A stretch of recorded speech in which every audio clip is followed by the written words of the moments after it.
রোগী নিয়ে হাসপাতালে যাওয়ার পথে নিজেরাই হলেন লাশ। বুধবার মধ্যরাতে সাভারের ঢাকা আরিচা মহাসড়কের পুলিশ টাউন এলাকায় অ্যাম্বুলেন্সে ধাক্কা দেয় বাস। সিলিন্ডার বিস্ফোরণে আগুন ছড়িয়ে পড়ে অ্যাম্বুলেন্স সহ দুটি বাস এবং একটি খড় বোঝাই ট্রাকে।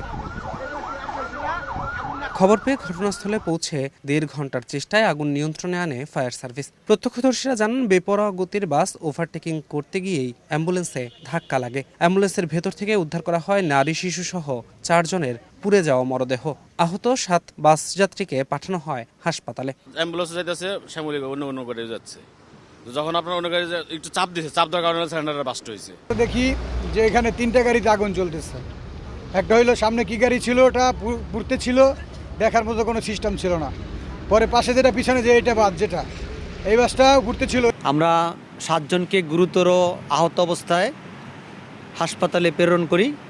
আর আগুন নির্বাপনের এক পর্যায়ে আমরা অ্যাম্বুলেন্সের মধ্যে 4 জন ডেড বডি দেখতে পাই। 4 জনের মধ্যে 2 জন মহিলা ছিল, 1 জন বাচ্চা ছিল, 1 জন পুরুষ ছিল। মরদেহগুলো আমরা পাই, এগুলো পরিচয় শনাক্ত করার মতো অবস্থা নাই, কারণ আগুনে পরে একদম ভস্মীভূত হয়ে গেছে।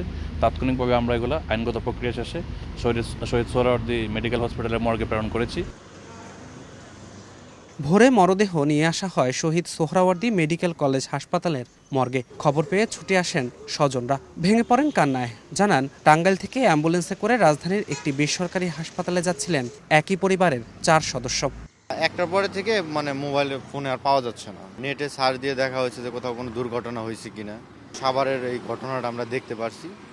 দেখার পরে এখন আমরা বিভিন্ন হসপিটালে খোঁজ খবর নিছি, আর ল্যাবে এইটা ভর্তি হওয়ার কথা ছিল, আমরা ওইখানেও খবর নিছি, কিন্তু ওইখানে আমরা এই নামে কোনো কেউ ভর্তি হয় নাই, এটা জানাইছে।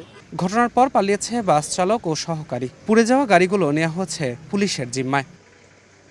ধ্রুব ব্যানার্জি, সময় সংবাদ, ঢাকা।